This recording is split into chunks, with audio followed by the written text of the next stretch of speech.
Let me tell you something. I've been on so many bad dates. I don't even know what to do. I've been on a date so bad, I started a marriage. That's how many bad dates I've been on. My prom date was a gay guy with one eye. I don't even know his name. He ditched me to go to Chili's with a girl. I don't even know how that could happen. And I think about all the relationships I've ever been, not great ones, but some very special with a question mark at the end of them, right?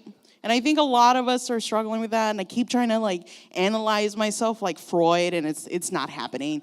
But then I realized I can do it because I know that my first boyfriend wasn't really my boyfriend. He was a boy I was forced to sit next to in class, and we hated each other. It was like the Berlin Wall. Like things would pass between us if treaties were met, but the peace was always temporary. And we were forced to sit next to each other in the 4th, 5th, and 6th grade. And it was always for 2 weeks, because after 2 weeks, they realized this is a terrible idea, and we shouldn't force these two to sit next to each other. I don't know why. And it wasn't like we were really violent and punching each other in the face or anything like that. It was more like we had this quiet rage towards each other that unnerved adults. So they would put us on opposite sides and we'd just be like, I see you there. So we'd argue constantly. I'm the best dressed.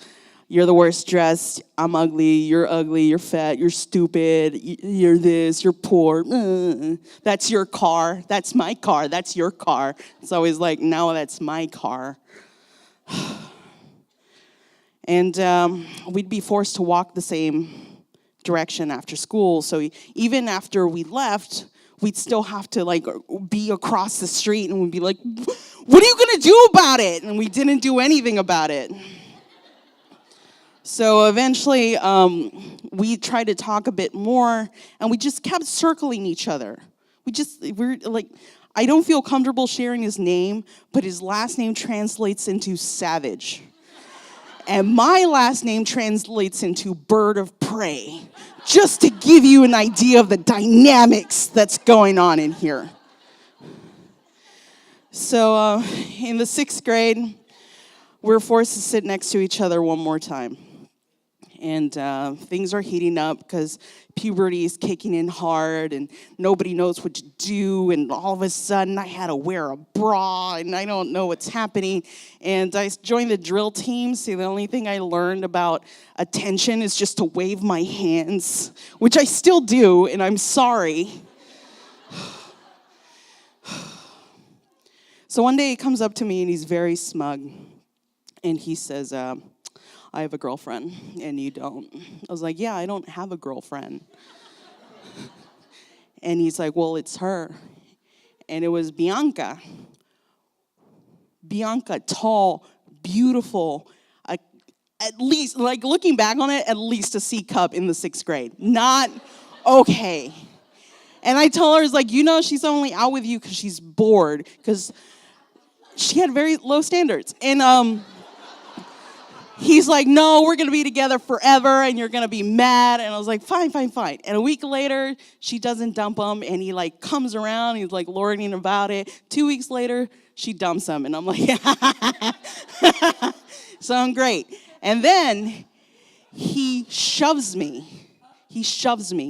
Because I kind of was asking for it. So he shoves me, and I shove him back, and we start arguing. We start fighting, and it's escalating in this way that I wasn't prepared for. And I knew it was bad.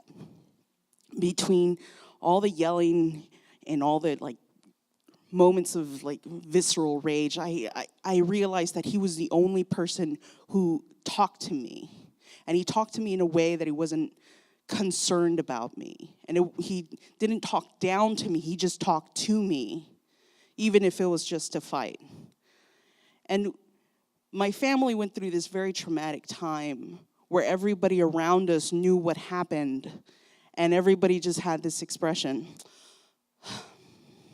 But he didn't.